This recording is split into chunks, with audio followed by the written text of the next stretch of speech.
Alors, bonjour Lucie, excuse-nous de ce retard. Ouais, j'attendais.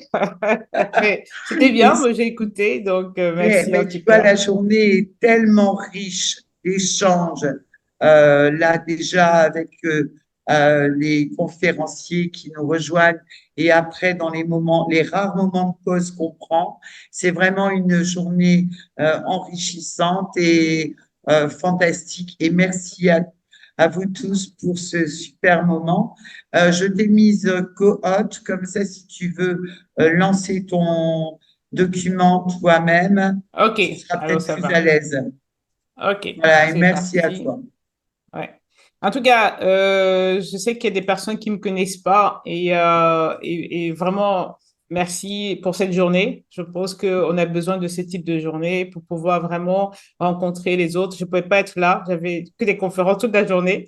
Et, et voilà, donc en tout cas, merci d'avoir accepté de me voir à distance. En tout cas, merci, j'aurais voulu être avec vous. Donc, je vais pour commencer, donc, vraiment pour parler de ce Covid, c'est que nous est tombé dessus en 2020, hein. Voilà, ça a changé notre vie, notre quotidien. Et on découvre surtout une maladie qui existait, mais qui était vraiment méconnue. Alors, les patients sont perdus, et ça, c'est vraiment le mot que je dirais. Et j'aimerais vraiment, d'abord, pour commencer, pour leur dire qu'il y a une immaturité de la science en ce qui Ok. concerne le SAMA. C'est important de le dire. Donc, prévalence de 17%, je vais mettre d'abord Merci ici. de m'avoir dit ça, c'est parce que je peux parler trop vite. Il y a quelqu'un qui parle, je ne sais pas. Donc, prévalence de plus ou moins 17% et de prédilection féminine, maladie complexe au niveau physiologique et physiopathologique, immaturité de la science dans le domaine. Ce n'est pas moi qui dis, c'est un article qui est sorti. Plainte multisystémique subjective, on est d'accord, mais elle est aussi objectivée. Prise en charge complexe et personnelle, parce que c'est chaque patient. Chaque patient a ses symptômes, a son vécu, a son histoire. Prise en charge en plusieurs étapes et de longue durée. Donc, ce n'est pas en 2 mois que vous serez guéri. Donc, ça, vraiment, j'ai découvert en faisant ces recherches pour vous que, voilà, on est en train vraiment de le mettre en place parce que beaucoup de patients pensaient que 2, 3 fois, c'est fini, ils sont guéris. Mais en fait, on se rend compte que ce n'est pas vraiment le cas. Donc, les thérapeutes font pour le mieux, pour le diagnostic et le traitement. Il faut rassurer les patients et prévenir la famille pour cette complexité parce que la famille a une place importante. La patience, la persévérance, obligation d'essai de traitement parce qu'on essaye tous. Mais quand on pense que tout ce qu'on a dit est bon parce qu'on nous a appris, on se rend compte que face au patient, ce n'est pas comme ça. Il y a vraiment, on est en échec parfois et on doit l'accepter. Donc, obligation d'essai de traitement, car pas de traitement spécifique. Vous avez compris qu'il y a des plaintes multisystémiques et qui peut avoir une multiple thérapie, polymédication. Donc voilà, donc c'est ça le problème et ça coûte cher. Donc il faut repérer les triggers au quotidien, les excipients, même si on prend plein de vitamines, j'ai mon collègue qui a bien parlé, mais parfois les fibres pharmaceutiques, il y a beaucoup d'excipients pour lesquels les patients ne tolèrent pas. Donc c'est ça le problème. Même si on connaît la science, même si on a bien appris, on se retrouve avec une problématique d'excipients et qui dépend des patients. Alors, early stress est important. Ce que j'ai compris depuis 4 années, que j'essaie de comprendre pour moi et les autres, c'est qu'il y a toujours eu un stress précoce dans la vie des gens et il y a eu des adversités persistantes. Ça, c'est un élément clé de cette maladie et qui, en 2020, a vraiment changé la donne dans notre structure. Ce qu'on comprend aujourd'hui, c'est que pour prendre en charge cette pathologie, il faut comprendre aussi l'écosystème. Donc, en fait, le microsystème, c'est le système de l'enfant, hein, qui démarre dans un foyer, des garderies, des aires de jeu. Les mésosystèmes, ce sont les interactions entre tous ces différents systèmes. Et les autres systèmes, qui est, par exemple, le parent qui travaille enfin, il travaille, mais au boulot, il n'est pas bien. Il rentre à la maison pas bien. Donc, il y a une ambiance négative pour cet enfant qui est évolué. Et le macrosystème, qui est le système de politique de santé que vous connaissez aujourd'hui, qui va avoir un impact dans l'évolution de chacun de nous, en fait. Et ce système-là fonctionne vraiment en synergie et que le macrosystème va impacter l'enfant dans un système qui n'est pas bien ou dans un système qui est bien. Parce que si vous avez un salaire important, vous allez en vacances, vous avez une belle maison, voiture, les enfants vont évoluer sans souci, mais d'autres où il y aura des difficultés, ils vont évoluer dans un système qui ne convient pas et ça va impacter son développement. Donc, l'enfant va vivre un stress tout le temps constant de par les structures extérieures qui sont présentes. Et s'il n'y a pas s'il n'y a pas de résilience, donc ils vont arriver dans une toxicité de stress chronique et qui va impacter l'axe hypothalamo-hypophysaire et des modifications épigénétiques. Donc, face à ce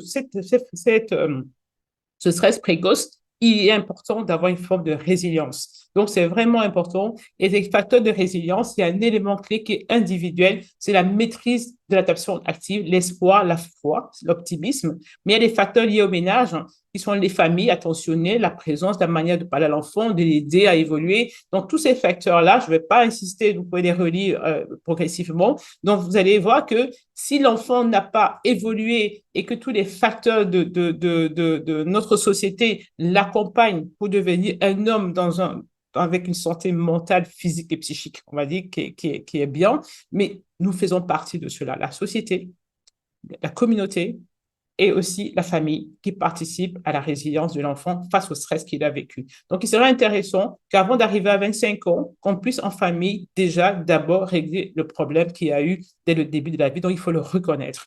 Donc, reconnaître le stress, c'est important parce que ce stress-là, il va avoir un impact donc, sur la production hormonale. Et cette production hormonale-là, il y a une hormone qui est importante, c'est le CRH. Le CRH, c'est la corticotrophine, donc dès qu'elle est activée, elle a des récepteurs sur les mastocytes. Et donc, on voit qu'en fonction du stress, il y a une perméabilité qui se fait d'emblée. Ça n'a rien à voir avec les bactéries. C'est que les mastocytes activés par le stress pour les personnes qui sont sensibles au stress. Et ce matin, je faisais une conférence où je me suis rendu compte, et ça, c'est à force de chercher à comprendre comment se fait-il qu'il y a un élément en intra-utérin qui nous perturbe, et je découvre que les mastocytes sont les mastocytes de nos géniteurs que nous avons dès le début des vies et qui restent avec nous. Donc, la production de la moelle vient après. Donc, il y a les mastocytes et les macrophages qui sont les éléments de base que nous recevons en intra-utérin avec tout le processus de stress intra-utérin que nous recevons et qui ont la mémoire de ceci et qui évoluent avec nous. Ça, c'est un élément clé qui peut changer la donne pour nous aider à comprendre pourquoi ces masses sont activées aujourd'hui et qu'on a beaucoup de réactions d'autisme, de neuroinflammation et tout ce qu'on voit aujourd'hui. Une fois qu'ils sont activés, vous voyez, les mastocytes passent dans le cerveau. Parce qu'ils ne sont pas dans le cerveau, ils sont en dehors, mais ils sont activés et ils vont ouvrir par l'histamine la barrière et ils passent. Et vous allez comprendre en fait après pourquoi il est important de parler du stress parce que ça fait partie du quotidien et je pense que déjà mon collègue aussi a parlé du stress. Et donc, il y a production de l'ACTH par l'hypophyse qui est aussi stimulée par cette CRH. Et donc, vous avez cette CRH qui est là, qui stimule la CTH, et puis il y a production de cortisol, d'aldostérone et tous les hormones de stress. Il y a aussi d'autres hormones, hein. Je n'ai pas dit qu'il n'y a que celle-là, mais c'est important parce que le cortisol va avoir un effet rétroactif pour inhiber les CRH. Et donc, ça, c'est important de pouvoir le savoir. Ce cortisol n'est pas mauvais en soi, mais c'est que sa production est parfois non régulée et ça va poser des soucis. Donc, il a un effet anti-inflammatoire, il a un effet inhibiteur pour que le stress puisse être réduit. C'est une forme de résilience, mais une résilience qui a quand même des effets secondaires. Les glandes surrénales, qu'est-ce qu'on comprend? C'est qu'une fois que vous avez produit ce fameux cortisol, mais dans le stress précoce, les personnes qui ont eu ça ont une fragilité au niveau du cortisol. C'est-à-dire qu'ils auront des taux de cortisol élevés, mais ils n'ont pas une réactivité comme les autres. Donc, en fait, quand ils ont du stress, il n'y a pas assez de cortisol pour faire face. Alors que les autres commencent avec un cortisol bas, mais ils ont un boost qui permet de faire face à la situation et ils reviennent à la case de départ. Mais en tout cas, ici, c'est une journée. Hein. Donc, vous avez le quart. Donc, vous avez la montée du cortisol le matin et puis une descente. Et quand il y a une descente, la personne qui avait eu le stress précoce, il a tendance à rester élevé le soir. Donc, il aura plus de cortisol de soir, il aura plus envie de faire les choses de soir, alors que c'est le matin qu'il doit le faire, il est fatigué. Et dans cette évolution, ce qu'on voit évoluer, c'est qu'il y a une baisse du cortisol. C'est-à-dire qu'au lieu de monter et de descendre, il ne monte pas. Et ces gens n'arrivent pas à se lever le matin. Ils ont du mal à démarrer la journée. Donc, le stress, le début de vie, a un impact sur la production du cortisol et le cortisol libre actif qui est censé nous aider, nous accompagner. Soit il ne monte pas le matin, mais il a toujours tendance à être un peu plus élevé le soir par rapport aux autres. Alors, ce stress va faire quoi? Il va activer les mastocytes.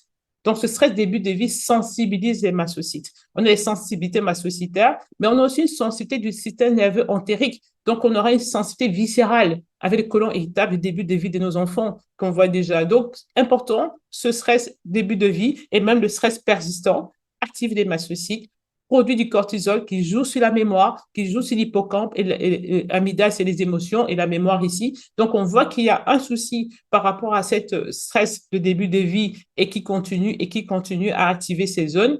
que ce stress-là va avoir un impact sur l'intestin, avec une porosité de l'intestin, sans spécialement des bactéries. On ne parle même pas de bactéries, on parle simplement du stress et de son impact. Donc, il y a perméabilité cellulaire. Et cette perméabilité cellulaire n'est pas qu'au niveau de l'intestin, j'insiste bien, ce sera toutes les cellules, même le placenta, même le cerveau, la peau, l'urticaire. Donc, on a aussi au niveau des ovaires. Donc, on a une perméabilité cellulaire. Donc, ce n'est pas localisé à un endroit, parce qu'on a tendance à parler que de l'intestin, mais en tout cas, la perméabilité est dans tous les systèmes. Alors, tout ce qui est anxiété, cognition, dysfonction cognitive, problèmes sociétaux, dépression, il y a des problèmes au niveau des tight junctions qui vont être perturbés avec production de zonulines. Donc, attention, oui, le stress, le mode de vie, notre situation peut engendrer ce problème de perméabilité. Alors, on regarde aussi, c'est que ce early life stress-là, il va avoir un impact sur la MAO. La MAO, c'est l'enzyme qui dégrade aussi non seulement l'histamine à la A et la B, mais la A va être très active et en fait, la sérotonine chute parce qu'elle va être vite dégradée. Mais en même temps, il y a une baisse du BDNF. Le BDNF, c'est la molécule qui permet la neuroplasticité au niveau du cerveau. Et donc, cette BDNF va chuter, mais aussi son récepteur. Et donc, il y aura un problème au niveau de la neuroplasticité parce qu'en cas de stress, il y a une modulation au niveau du cerveau. Le BDNF nous aide à faire face et que ceux qui ont plus de BDNF ont plus tendance à mieux régénérer au niveau des synapses. Donc, il est important de pouvoir aider au niveau coaching, au niveau psychothérapie. On ne reviendra pas parce que mes collègues en ont parlé déjà, que c'est important de décoder, d'avoir déjà dès le début savoir que votre patient, il a eu ce traumatisme de l'enfant qui perturbe et qui persiste parce que certains n'ont jamais travaillé. Dans beaucoup de personnes qui sont dans le Covidon, il y a eu un stress qui n'a pas été évalué et qui perdure encore aujourd'hui. Donc, l'enfant, la maman, la grossesse, il y a des modifications épigénétiques qui vont perturber nos systèmes enzymatiques. La DAO ne sera pas active, la HNMT, la COMT, d'autres types d'enzymes qui sont perturbés de par ce stress précoce et qui va créer de l'anxiété, la dépression, la bipolarité, le PTSD, la schizophrénie. On voit apparaître à l'âge adulte de par cette notion de point de départ de la maman et de son enfant. Vous avez compris, perméabilité. Donc, vous voyez une personne qui a eu un stress précoce, il y aura un problème de perméabilité et les bactéries sont très proches de la muqueuse. Parce que des bactéries, on vit avec eux, mais c'est parce que la muqueuse est irritée et que la membrane basale est perméable aussi. Parce qu'il y a non seulement les tight junctions, mais la membrane basale est faite de collagène.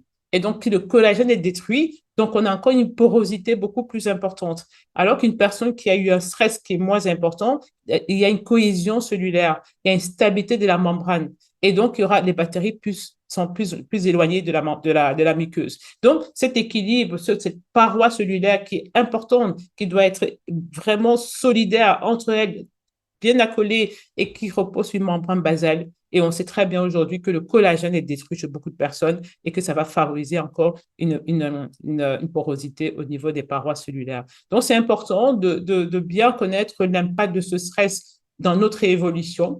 Stress cerveau, je n'insiste pas, ça c'est important, ça c'est déjà discuté, mais on va arriver petit à petit à comprendre que ce stress-là va créer une sorte une inflammation de bas grade, vraiment, qui est constant chez eux. Et déjà qu'avec le cortisol, ils n'arrivent pas à faire baisser cette inflammation, alors que le cortisol devait le faire.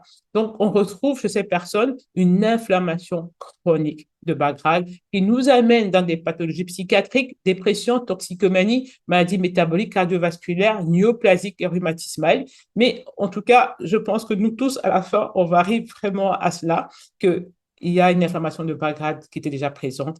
Il y avait déjà une évolution vers ces maladies qui étaient déjà présentes. Alors ici, il y a un élément qui m'a frappé pendant la préparation de ces diapositives, ce sont les monocytes. Donc, en fait, l'adversité précoce nous amène vers les monocytes et les macrophages. Donc, on a vraiment dans nos tissus une activité importante des macrophages. Et dans la prise de sang, on voit en général que les patients ont des monocytes qui sont à 7, 8, 9, 10. Donc, ils continuent d'augmenter cette voie-là et les monocytes sont eux qui deviennent des macrophages. Donc, ces personnes ont tendance à aller dans ce sens. C'est une immunité innée, une immunité cellulaire, en fait, de type inné, qui travaille beaucoup plus dans les tissus en profondeur. Et donc, ici, ils font partie aussi de la réparation des tissus avec les mastocytes qui sont dans les tissus profonds et ils aident à la réparation et ils sont tout le temps activés parce que nous sommes dans l'oxydation. Vous avez compris la malbouffe tout à l'heure. Donc, il y a assez d'éléments qui nous amènent à les activer en plus de ce stress précoce de la vie. Donc, ça va générer donc ces problèmes de comportement d'automédication, de tabagisme, de consommation de drogue et de consommation d'aliments riches en graisse et en sucre et aussi une activité physique. Donc, on a vraiment ce profil qui apparaît le plus souvent et qu'il faut savoir que quand on a ce stress et que les émotions sont touchées, l'amygdale, on a des envies de sucrer. Et en plus, la sérotonine a été dégradée trop vite. Donc, on a besoin de ces aliments-là parce qu'on a besoin de satisfaire nos émotions. Donc, il est important de pouvoir aussi regarder ce comportement qui est lié à cet axe qui a été touché. La dopamine va chuter. Donc, la dopamine va chuter et donc nous serons dans un besoin d'augmenter la dopamine et utiliser des substances qui sont des substances qui nous font du bien, qui nous font plaisir. Le stress est considéré comme un danger. Dès qu'il y a un danger, il y a une augmentation du cortisol et de l'aldostérone parce que ça va augmenter la pression artérielle, ça va augmenter la glycémie. Donc, si vous avez du stress et que ça n'augmente pas, vous allez vous sentir pas bien parce que vous n'avez pas une réaction qui va permettre d'avoir une bonne tension pour tenir. Donc, le cortisol et l'adrénaline aussi pour la fréquence cardiaque qui va être augmentée. Donc, vous avez ici l'adrénaline, mais vous avez aussi le cortisol et l'aldostérone qui font partie de cette réaction d'alarme de danger que nous pouvons avoir par ce stress chronique. Même l'hypoglycémie, on voit que beaucoup de personnes sont parfois en hypoglycémie dans ce dossier. Et donc, le corps est tout le temps en train de réagir pour remonter la tension, pour remonter la glycémie. Je t'ai parlé de l'insensibilité aux corticoïdes. On voit vraiment que, oui, les patients qui sont dans ce système-là, ils ont eu du glucose, de corticoïdes, mais ils ont une insensibilité. Et donc, ces patients, en fait, ont des monocytes qui sont très activés et qui sont des monocytes qui sont insensibles aux glucocorticoïdes. Et le cortisol est devenu progressivement moins efficace pour supprimer la production des cytokines provoquées par les LPS. Donc, attention, on le retrouve vraiment chez ces personnes-là. Et il y a une étude ici qui montrait qu'un vaccin contre la typhoïde a provoqué une inflammation périphérique et a affecté les réponses neuronales avec une hypersensibilité émotionnelle. Donc, je dis, oui, puisque de toute façon, vacciner, ça active les cellules immunitaires, ce qui est normal pour fabriquer les anticorps. Mais comme ces personnes sont déjà sensibles au niveau mastocytaire et que les mastocytes font partie de système immunité, il y a une réaction d'emblée. Donc, on ne peut pas dire qu'il n'y a rien. Il y a toujours une réaction puisqu'on va fabriquer les anticorps. Donc, voilà. Donc, l'IRM a montré ça, qu'il y a vraiment une modulation, non de par les stimuli inflammatoires. Même ici, c'est un test qui a été fait avec l'IRM, qui a une activation de ce côté-là au niveau des zones dopaminergiques pour lesquelles on voit qu'il y a des réactions d'hypersensibilité émotionnelle post-stimuli inflammatoires. Qu'est-ce qu'on constate? Je dirais avant 2020.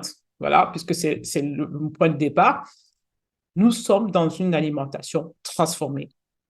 Il faut qu'on se le dise. C'est une réalité. Donc, tous, nous sommes dans ce type de réaction. Les excès de température, production des réactions de Maillard, des caramélisations des sucres et protéines, perte de vitamines et minéraux de l'aliment, perte des enzymes dénaturées de l'aliment cru, demande plus de travail au niveau digestif, favorise l'inflammation digestive, présence de substances inconnues au corps avec stimulation constante du système immunitaire, ajoute des vitamines synthétiques. Nous sommes là-dedans, nous sommes dans des aliments qui sont transformés, ça fait partie de notre quotidien, on ne peut pas dire non, et donc ça stimule. On est content au niveau du goût, mais on ne sait pas ce que ça fait à l'intérieur de notre corps. Et c'est ça le problème aujourd'hui, c'est le problème du changement, c'est de se poser les bonnes questions. Nous mangeons ces aliments de goût, des aliments trans, parce que les graisses sont transformées par l'industrie, on a des graisses trans, et ça donne du bon goût aux aliments et nous sommes contents. On a besoin d'être réconforté et apaisé. On va manger du sucre pour avoir ce côté apaisement, mais on va manger des aliments sucrés et gras. On va vite chercher un aliment, une cuisine déjà préfaite qu'on a mis dans des magasins parce qu'on n'a pas de temps. Donc voilà, ça c'est notre mode de vie qu'on va travailler et dans cette maladie, on doit revoir notre mode de vie parce qu'on doit changer. Donc, il est important de remettre à un niveau zéro, comme un bébé. N'hésitez pas à repartir comme un bébé, à vous poser des bonnes questions et de reprendre un chemin qui est un chemin de manger des aliments beaucoup plus sains. Parce que plus vous allez faire des choix corrects et plus vous allez avoir un meilleur intestin.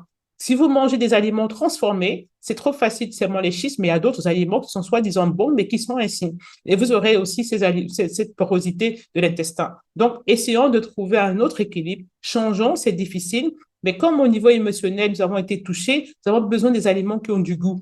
Donc, il faut revoir ça. C'est un travail, c'est un coaching à faire pour pouvoir changer. Ça, c'est un enfant, petit déjeuner, des flocons de céréales sucrées, caramélisés, chocolatés, cacao. Ce sont nos enfants. C'est ça qu'on donne à nos enfants aujourd'hui. Mais que vont devenir ces enfants? Posons-nous les bonnes questions. C'est à nous de réfléchir aujourd'hui. Qu'est-ce qu'on fait pour nos enfants? On donne des blancs de poulet frits ou panés avec la peau, des frites de fast-food. On donne des chips à goûter. Et le soir, on va prendre du thon, mais grillé, mais brûlé presque, avec des brocolis, carottes et céleri. Oui, nous donnons à nos enfants très tôt des aliments qui modifient leur microbiote. C'est à nous, les parents, de changer.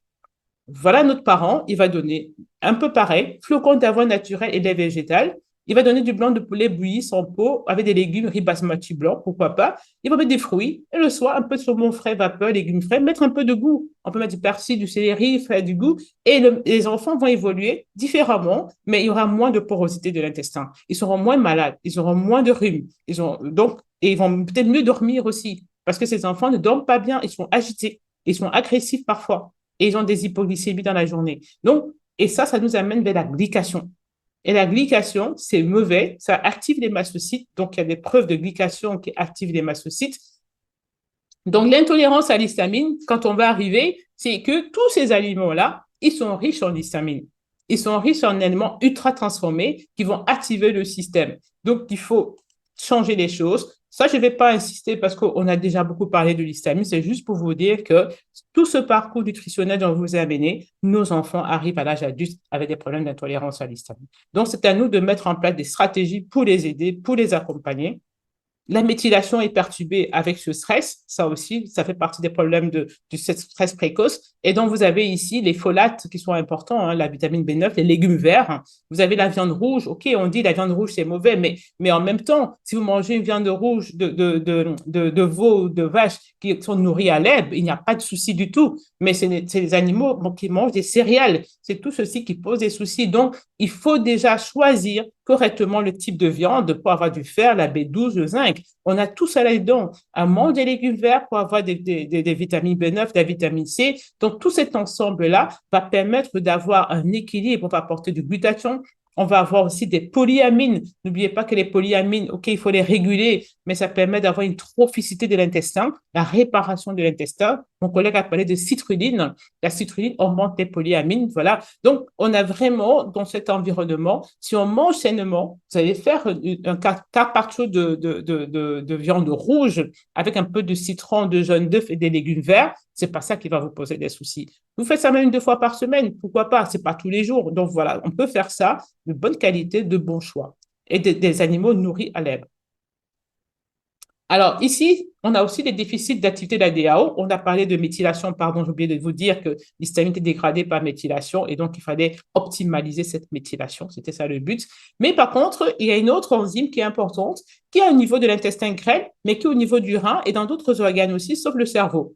Donc, cette DAO, ce qu'on a compris, c'est une étude que j'ai revue et que là, c'est interpellant, c'est que les protéines de poids qui donnent la DAO, ils ne sont pas spécialement forts pour l'histamine et la tyramine. Ils sont beaucoup plus pour la putrexine, la cadavérine et la spermidine. Et la DAO de porc est beaucoup plus pour l'histamine, voilà, en vert, mais pas la tyramine et les autres. Donc, la DAO, c'est important. Et j'ai constaté avec beaucoup de patients qui ont le COVID long, c'est que il y a cette notion de salicylate. C'est-à-dire que le corps n'a pas assez de groupements sulfate. Ils n'ont pas assez de groupements sulfate et ils ne savent pas dégrader les phénols et les salicylates. Or, on nous a dirigé vers une alimentation riche en fibres, légumes et tout, alors qu'on n'a pas la capacité à les dégrader. Donc, il y a une discordance. OK, nous mangeons plus de viande, mais on va manger des aliments qui ne sont pas digérés. Et donc, qu'est-ce qui se passe? Il y a trop de salicylates, il y a trop de phénol et ça active les mastocytes. On voit des arythmies, des problèmes d'inflammation liés aussi à la présence des salicylates et des phénols. Donc, on se retrouve avec des molécules salicylates qui sont des libérateurs d'histamine. Et en même temps, on mange des aliments riches en histamine. Donc, on se retrouve doublement avec une charge élevée en histamine et une DAO qui est peut-être normale, mais il y a trop d'histamine. Donc, elle ne suffit pas pour dégrader. Il n'y a pas suffisamment de DAO pour dégrader. Donc, il y a des personnes qui ont des problèmes génétiques au niveau de la DAO, mais il y a des personnes qui ont des DAO basses parce qu'ils ont trop d'histamine. Donc, il faut baisser la charge en histamine, arrêter de manger des aliments qui sont modifiés. Vous le continuez, il faut réduire dans votre alimentation tout ce qui est transformé. Il faut savoir que même le pain, je n'ai rien contre le pain, mais le pain contient des sulfites.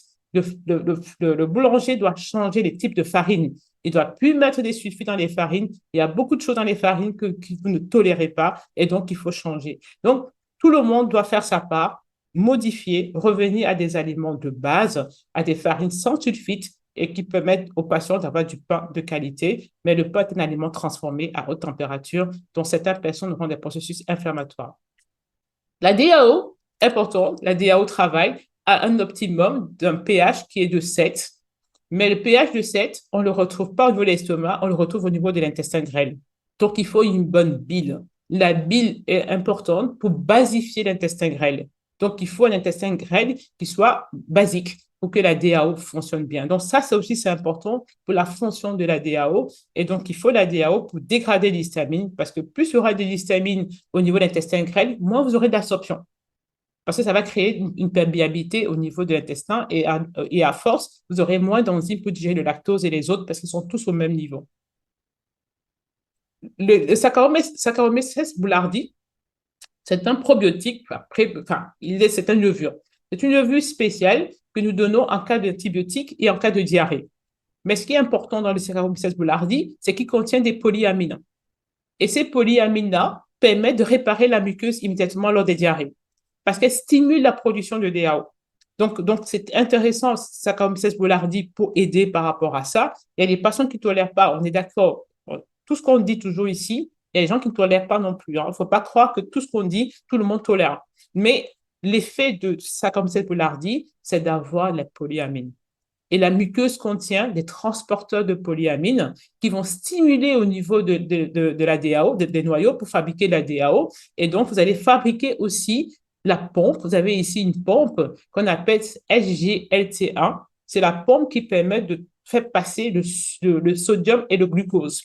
Et c'est important parce que quand vous avez un COVID long et que vous n'avez pas une bonne tension, c'est parce que vous avez perdu aussi le nombre de pompes au niveau de l'intestin. Parce que cette pompe est importante pour faire passer le sucre et le sel. Et donc, si vous ne passez pas le sucre et le sel, ça reste dans l'intestin et ça fait nourrir les bactéries. Et donc, vous nourrissez les bactéries parce que ce que vous mangez aussi ne passe pas, parce que la muqueuse n'est pas bonne et qu'elle n'a pas ce transporteur, ou parce que vous n'avez pas assez d'enzymes au niveau du grêle pour pouvoir digérer des oligopeptides ou des disaccharides. Et donc, ce sont les bactéries qui vont venir bouffer et donc vont pulluler et donc vous allez créer du SIBO parce que vous n'avez plus cette enzyme, cette capacité à pouvoir digérer ce que vous avez mangé. Et les bactéries vont venir nous aider. Donc, le Saccharomyces boulardii est très important dans l'histamine, dans la diarrhée. Ceux qui ont la diarrhée, ça peut vous aider, ça peut vous accompagner. Mais je dis bien, toujours, comme tout produit, il y a des personnes qui ne tolèrent pas. Le collagène, oui, est important. Le collagène est trop dégradé avec ce qu'on vient de dire. Donc, vous avez des tissus conjonctifs qui se dégradent. Et donc, plus vous allez dégrader le collagène, vous allez perdre la qualité du tissu conjonctif. Et c'est le CED. Ce sont les personnes qui ont des problèmes avec la laxité des tissus. Et le tissu conjonctif, il faut savoir que le tissu digestif est un tissu conjonctif. Toute la muqueuse digestive, tout le trajet digestif est fait de muqueuse et de parois du tissu conjonctif. Et donc, plus vous avez de l'histamine, plus vous avez de H2O2. Le H2O2 attaque le collagène. Mais les mastocytes aussi produisent des substances qui vont attaquer le collagène. Et donc, nous sommes comme ça, en constance, toujours d'activer les mastocytes de par l'oxydation et la malbouffe. Et donc, on va dégrader le collagène, peut-être pour les gens qui sont les plus sensibles. Mais il faut aider le silicium, aide à aider, parce que beaucoup ne tolèrent pas le collagène dans cette situation d'activation mastocytaire. Donc, on peut utiliser le silicium, le soufre un peu, pour ceux qui le tolèrent, pour pouvoir aider l'inflammation des tissus et aider avec le silicium et la vitamine A et la vitamine C pour aider à la régénération. Alors, des personnes qui ont eu le COVID, beaucoup, sont arrivées dans une situation où quand on regarde cette évolution, on voit ici un début, ça c'est une paroi qui est plus ou moins normale, ça c'est la vasodilatation, quand l'histamine stimule ici cette vasodilatation, vous voyez les monocytes, ils passent, ils viennent nettoyer, comme ça se passe. Mais quand il y a l'oxydation du cholestérol, vous avez l'évolution qui nous amène à ça. Et ça, c'est quand la barrière, vous voyez, la muqueuse, la paroi, la lumière des vaisseaux se réduit.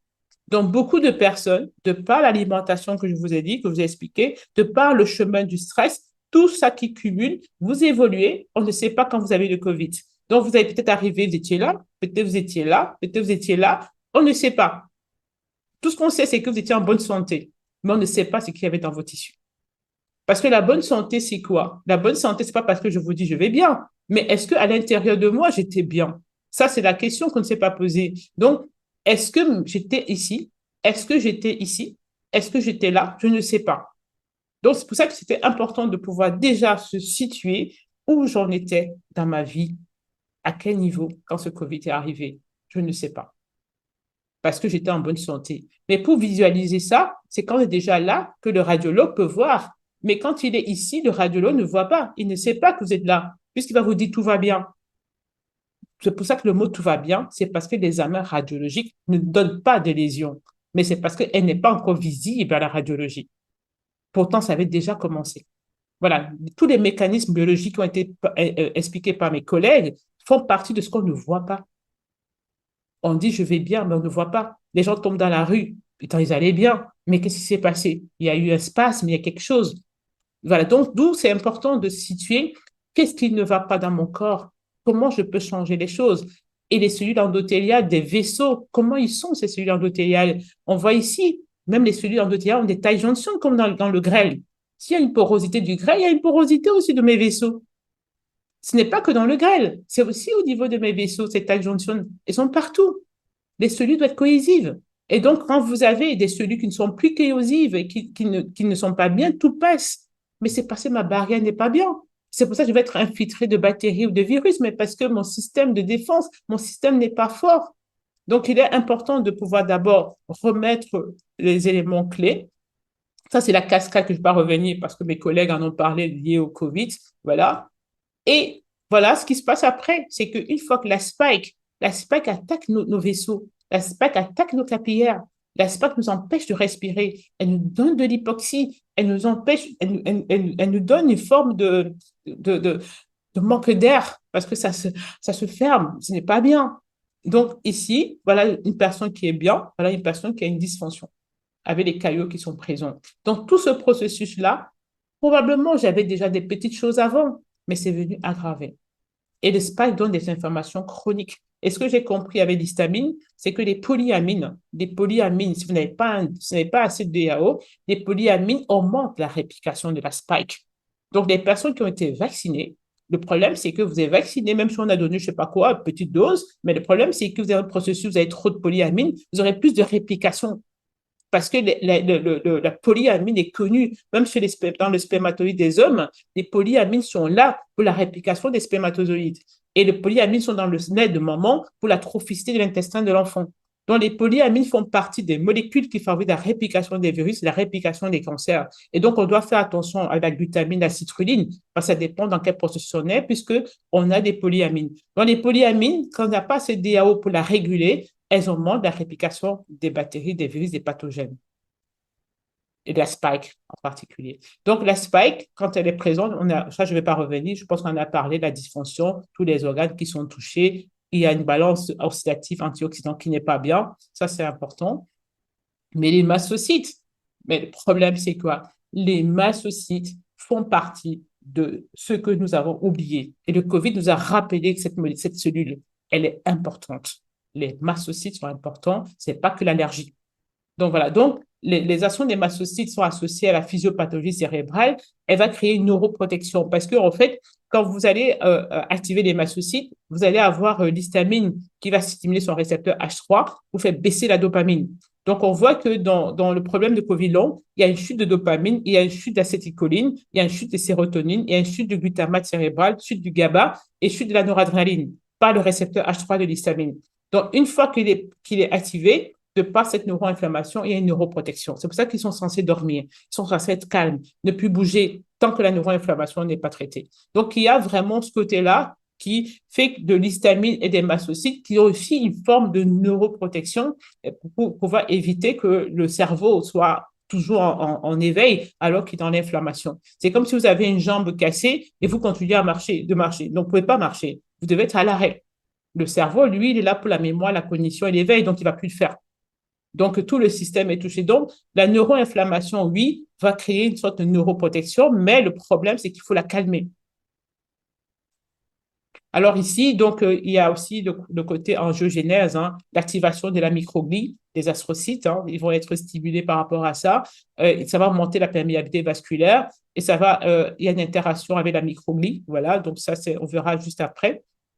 Voilà, ici, ce qui m'a frappé dans cette étude, c'est que à l'intérieur des mastocytes, il y a des bactéries. Ils mangent aussi les bactéries comme les autres. Et donc, quand ils dégranulent, ils les déversent. Il y a à l'intérieur des mastocytes des morceaux de virus. Là aussi, il a ce rôle. Donc, on découvre que au niveau de la des processus neurodégénératifs, l'association mastocyte-astrocyte microglie est très claire, mais surtout, on sait qu'il y a dans les mastocytes des morceaux de pathogènes qui, quand ils dégranulent, sont déversés dans le système neuronal. Et donc, vous avez des destructions des axones. Donc, voilà. Et vous avez ici, avec la perméabilité qui est présente, vous avez les leucocytes, les neutrophiles qui sortent aussi. Et donc, cette perméabilité-là, on doit la travailler parce qu'elle entretient un processus qui est là avec les globules blancs qui sortent, qui vont sur le lieu, qui vont aggraver la neuroinflammation. Donc, attention, oui, je pense que les mastocytes, on l'a négligé, on n'a parlé que d'allergie, mais il fait beaucoup de choses, ces mastocytes. Donc, il faut mettre en place un processus vraiment par rapport à la dégranulation, parce que plus il y a dégranulation, plus ils vont déverser tout ce qu'ils ont à l'intérieur. Donc, calmer la dégranulation. Donc, voilà. Donc, la dégénérescence, elle est là. La neurodégénérescence, pardon, elle est là. Il faut travailler. Il faut éviter que les mastocytes, de par la dégranulation, attaquent les axones. Donc, avec les problèmes qu'on dit aujourd'hui, la sclérose en plaques et autres, toutes ces maladies neurodégénératives, ça, c'est avec là aussi la maladie de Parkinson. Tous les neurones, les synapses sont détruites. Il y a l'Alzheimer, toutes ces pathologies neurodégénératives. Il faut faire attention. Les mastocytes font partie de cette problématique et donc il faut calmer les mastocytes. Donc, je ne vais pas trop insister juste ici. Voilà, ça, c'est la dégranulation, tout simplement. Il y a aussi les TNF, hein, qui est produit par les mastocytes, qui entretient aussi ce problème hein, de jonction serrée. L'histamine qui transporte les cellules endothéliales qui sont lésées, hein, les cellules endothéliales sont là. Elles vont aussi être transportées, qui favorisent la sortie de cette cellule endothéliale, qui vont continuer, de par le fait qu'elles sont agressées, elles vont continuer à créer cette inflammation. Ce sont des débris qui sont, comment on appelle ça, qui activent tout le système immunitaire. Parce qu'elles sont lésées, elles sont activées et donc stimulent aussi le système immunitaire. Alors, donc ici, ça, j'en ai parlé avec Annie. Voilà, donc les mastocytes et la microglie, donc par rapport à la barrière hein, hémato-encéphalique, donc par rapport au COVID. Donc, cette diapositive aussi était assez parlante, mais ce qui m'a frappé par rapport à ça et pour vous aujourd'hui, ah ben, j'ai mis après. Bon, c'est pas grave, j'ai mis après, c'est un produit qui est sorti. Mais ici, surtout, c'est le phénol. Beaucoup de patients COVID ont des problèmes avec les phénols. Or, nous, en micronutrition, on prescrit beaucoup de phénol. Mon collègue en a parlé tout à l'heure, tout ce qu'il a dit, c'était des phénols. Mais le problème, c'est que quand ils ont une charge élevée en phénol, ils activent les mastocytes. Il y a une charge élevée en phénol qui va donner des extracystoles. Donc, on retrouve vraiment qu'avec les traitements chez certains patients, ça ne marche pas. Ils ont des extracystoles. Et il faut faire attention à ça, au phénol. Attention, il y a une charge en phénol. Si les patients vous disent, docteur, depuis que je prends les produits, j'ai des extracystoles, il faut dire oui, il faut stopper les phénols. Ça, c'est un élément important qu'il faut mettre en place parce que l'histamine, au niveau cardiaque, il y a des récepteurs. Le récepteur H1 donne la bradycardie et le récepteur H2 donne la tachycardie. Donc, c'est important. Donc, quand vous activez le système, il y a l'histamine et il y aura des problèmes de bradycardie et de tachycardie.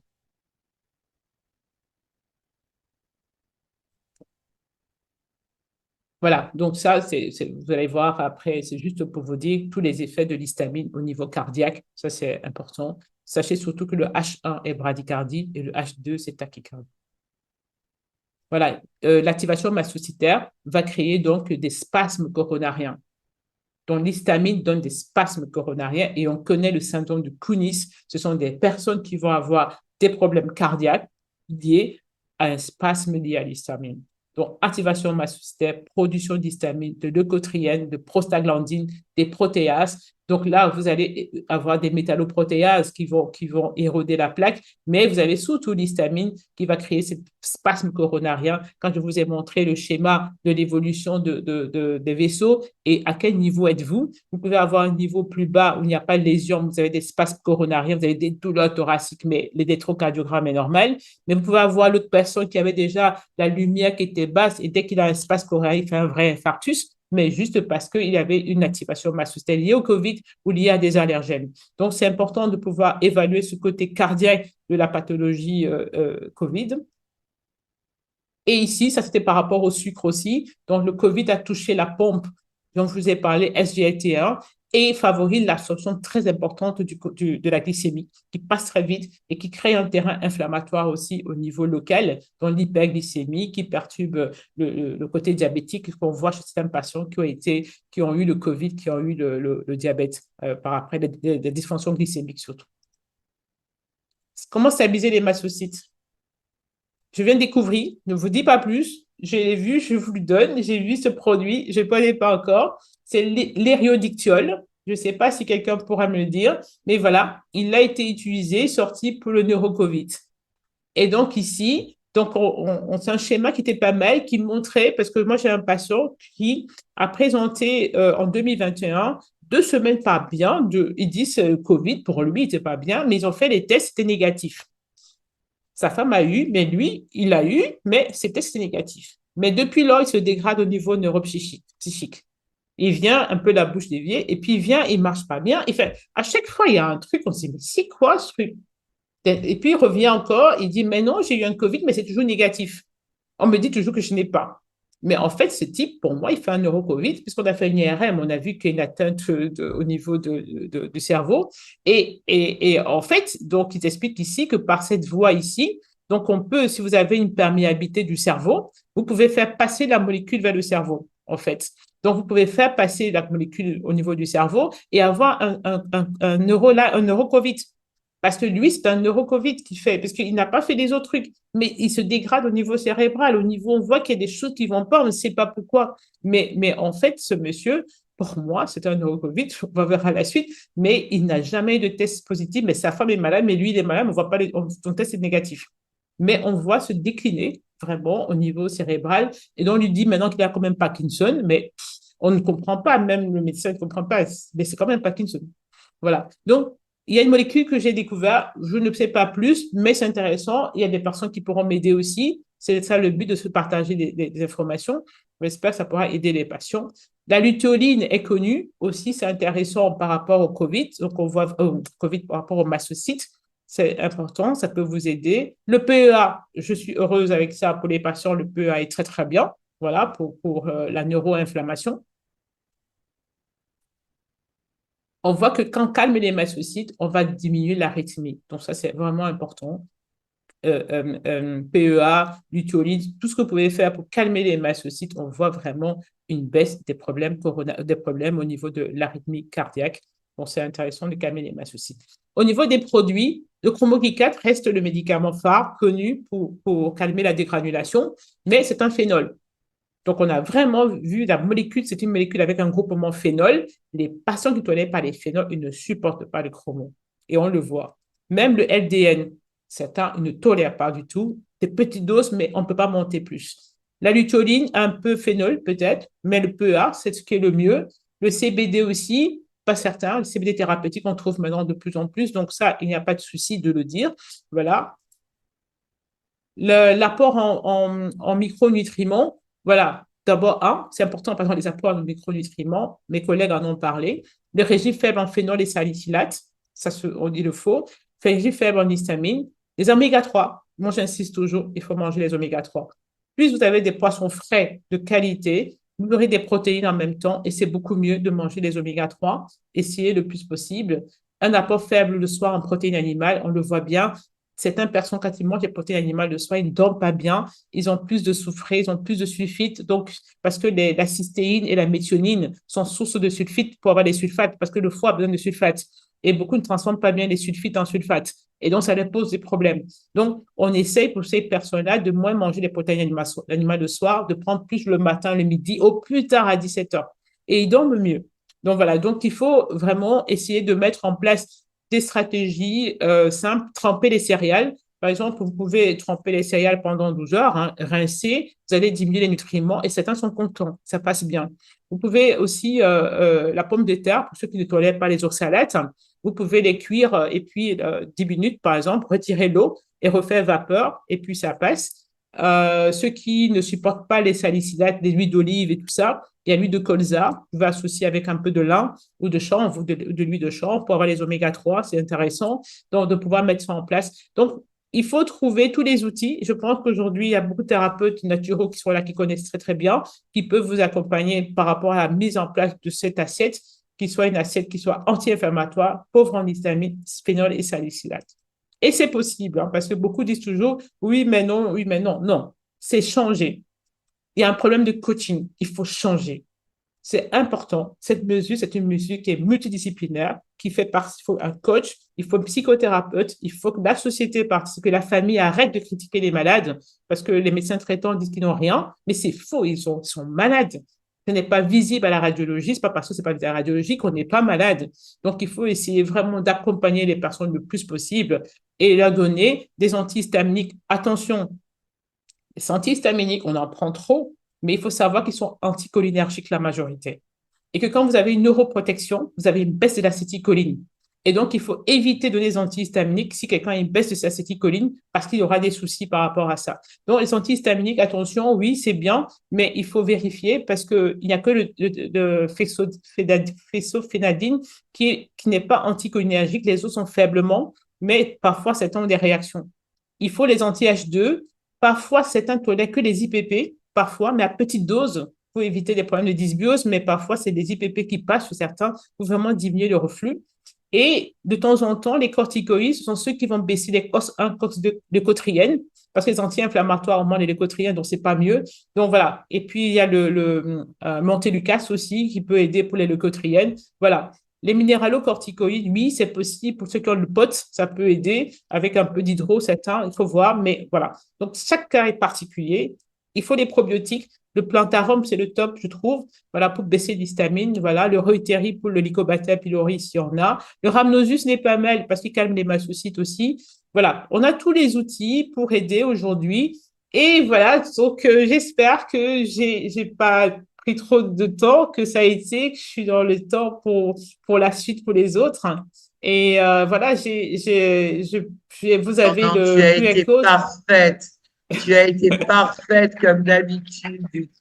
J'espère Parfaite vraiment et que j'ai pu vous dire, parfois je suis dure, je sais, parfois je peux heurter, mais il faut changer. Je vous dis, il faut changer. Voilà, n'arrêtez pas le changement. On est obligé de changer. On peut plus, voilà. Donc, il faut aller sur la bonne voie. Je pense que nous sommes obligés de retrouver. Voilà. Je suis disponible et je présente l'histamine tel que j'ai pu j'ai tellement cherché à apprendre l'histamine que le 16 novembre, je vais vous présenter ce que j'ai compris sur l'histamine, ce qu'elle fait dans notre corps et ce qu'elle m'a fait à moi. Et qu'aujourd'hui, j'ai décidé aussi de changer, de trouver un autre chemin de vie et j'espère que beaucoup trouveront leur chemin. En tout cas, merci. oui, alors Lucie Betchoko a des pages histamine et moi, et si vous avez besoin qu'on vous envoie les liens vers sa page, bah, voilà, vous passez par une PGCS, hein, parce que la collaboration avec Lucie, elle commence à avoir quelques années. D'ailleurs, vous pourrez retrouver deux des conférences qu'elle avait données en 2021 pour nous sur le SAMA, sur notre chaîne YouTube UPGCS, hein, que je vous invite à aller visiter. Et Lucie est toujours disponible aussi pour prendre en charge nos malades, nous conseiller. Un grand merci, Lucie, pour ta fidélité et ta spontanéité à nous répondre. Bravo à toi. Merci, oh, merci. Merci, merci, Est-ce qu'il y a des questions ou merci. bien comment ça se passe? Est-ce Comment... qu'il y a des questions dans la salle? Et est-ce que mon CA a pu suivre un peu s'il y a des questions dans le chat? Vous avez regardé un peu?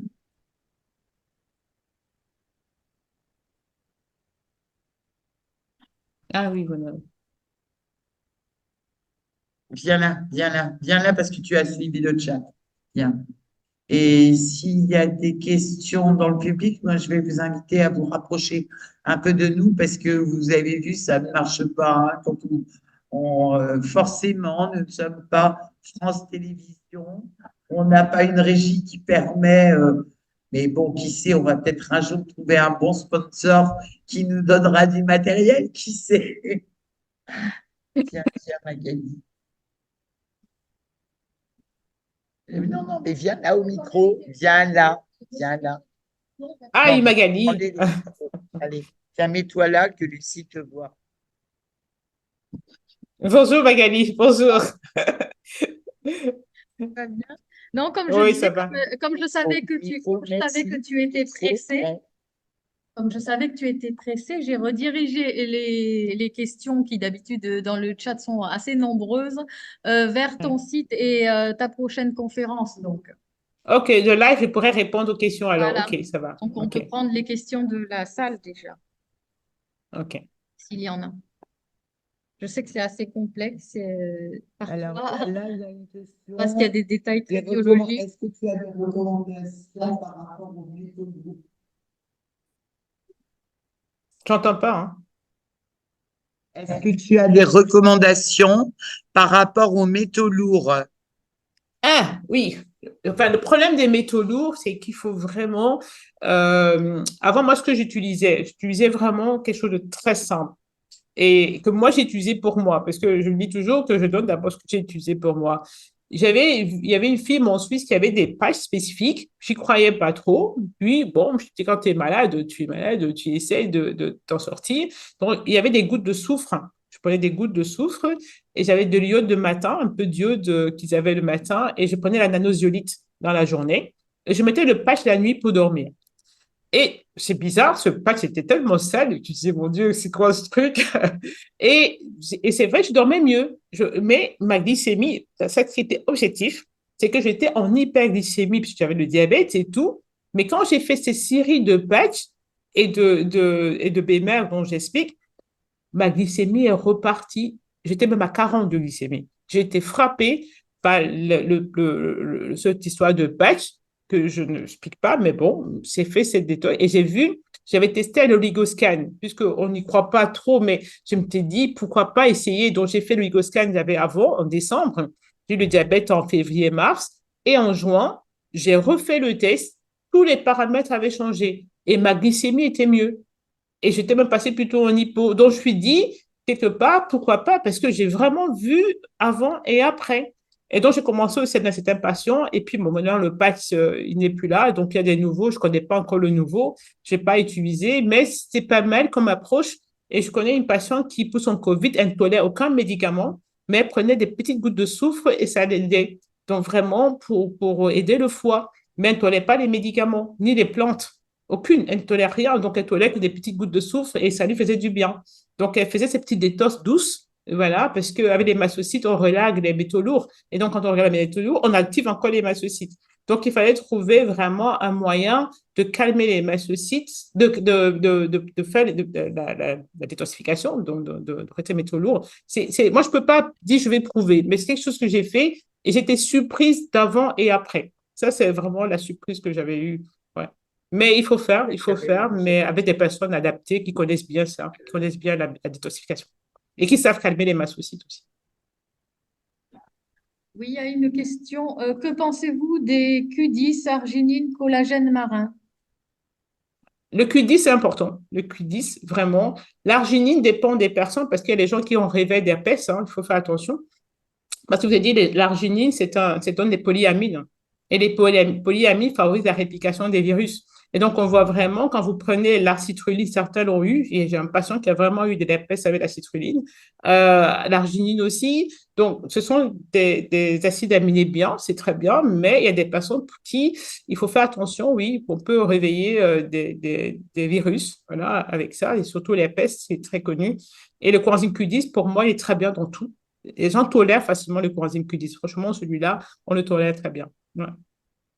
Et il y a un autre produit avec, je n'ai pas retenu le dernier. La Produit que gêne. tu as dit, un dernier, je crois, dedans, je sais pas. La gêne. Collagène marin. Ah, le collagène marin, oui. Le collagène marin, il faut savoir qu'il y a différents types de collagène. Il y a le collagène de type 1, de type 2, de type 3. Le type 1, c'est la peau, c'est vraiment pour le côté peau. Et le type 2, c'est tout ce qui est cartilage. Et le type 3, c'est celui qui est bien pour tout. Donc, le collagène marin, en soi, oui, il est bien, mais en tout cas, c'est une mode. Enfin, je ne vais pas dire que c'est une mode, mais je pense qu'il faut d'abord savoir ce qu'on vous voulez faire avec le collagène. C'est d'abord le premier élément. Je prends le collagène pourquoi? Je prends le un, le 2, le 3 parce que voilà, c'est ça qui pour moi me pose des soucis. Et c'est bien de faire le bœuf est mieux, le collagène de bœuf est beaucoup mieux parce qu'il fait de 3. Et le 3 c'est là où il y a le cartilage, la peau et les tissus conjonctifs et les tissus, les vaisseaux, les parois des vaisseaux. C'est le type 3 qui est le mieux en fait. Ouais. Donc, il y a une autre question. Est-ce que les allergies et reflux depuis petit peuvent avoir une incidence sur des syndromes gastro-intestinaux après la COVID? Les anti-H2 soulagent, mais que faire? On attend le résultat de dosage de la DAO. Ah oui, donc c'est une personne qui a toujours eu des reflux. Donc, ça veut dire que la voie digestive chez elle a toujours été touchée. Elle a toujours eu des problèmes récepteurs H2 qui sont touchés. Donc, il y a des personnes qui ont des polymorphismes hein, sur le H1 ou le H2. Et les gens qui ont vraiment des problèmes, non pas spécialement une activation mastocytaire, mais ils ont un problème avec les récepteurs. Et donc, ces personnes-là, ils ont tout le temps des récepteurs H2 positifs, donc ils font beaucoup de reflux, mais sans avoir d'activation mastocytaire. Hein, j'insiste là-dessus. Et donc, eux, parfois, ils sont même mieux avec les IPP parce qu'ils ont trop, trop, trop de problèmes avec l'acidité et les famotidines ne suffisent même pas chez eux parce qu'ils sont très, très sensibles par rapport à ce récepteur-là.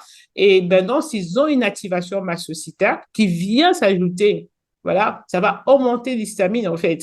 Et donc, ils auront plus de reflux. Donc, il faut maintenant calmer les mastocytes. C'est pour ça que je dis toujours que l'histamine en soi, c'est pas qu'elle est mauvaise, c'est qu'il faut savoir où il y a un souci. Est-ce qu'il y a un souci de récepteur? Est-ce qu'il y a un souci de production exagérée? Est-ce qu'il y a un souci de dysbiose qui aggrave? En fait, c'est tous ces éléments-là qu'il faut voir. Mais par contre, on peut avoir des problèmes d'intestin, hein, on peut avoir des problèmes locaux de la paroi. Et c'est après que le COVID vient aggraver la situation, oui. Mais il faut calmer les mastocytes à ce moment-là.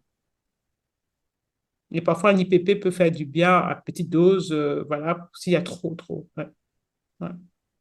Si tu as encore du temps, donc il y a une autre question. Auriez-vous des recommandations pour contrer l'imperméabilité des capillaires sanguins? Les capillaires, si c'est la spike, si c'est la spike, le problème, c'est que si c'est la spike, il faut travailler beaucoup tout ce qui est biofilm un peu aussi, hein, parce que la spike aussi, il y a la sérapeptase, la broméline qui est pas mal, la lambrokinase aussi, qui peut aider pour tout ce qui est effet de la spike sur les vaisseaux. Voilà, c'est lambrokinase, broméline, sérapeptase. Oui, voilà, ces trois-là sont pas belles pour aider par rapport à ça. Il faut travailler le biofilm, hein, ça améliore un petit peu au niveau de la microcirculation. Mais moi, je recommande beaucoup le BMR, mais c'est difficile, c'est cher. Mais sinon, il y a la méthode de Wim Hof qu'on a parlé tout à l'heure, mon collègue. Et puis, vous avez le Samozdrav aussi qui est pas mal. Et le trampoline pour ceux qui peuvent, parce que c'est pas tout le monde qui peut sauter. Voilà. Pour la microcirculation. La marche aussi, il faut marcher aussi plus souvent pour aider, pour activer. Voilà. Donc, il faut des outils. Il y a aussi des bains spécifiques, là, chaud et froid, qu'on fait souvent pour aider à la microcirculation. Il y a plein de trucs, mais il y a les phénols. Et les phénols, je suis mitigée parce que une fois sur deux, c'est la cata. Ça ne passe pas. Ça passe pas. Mm. Est-ce qu'il y a des questions dans la salle?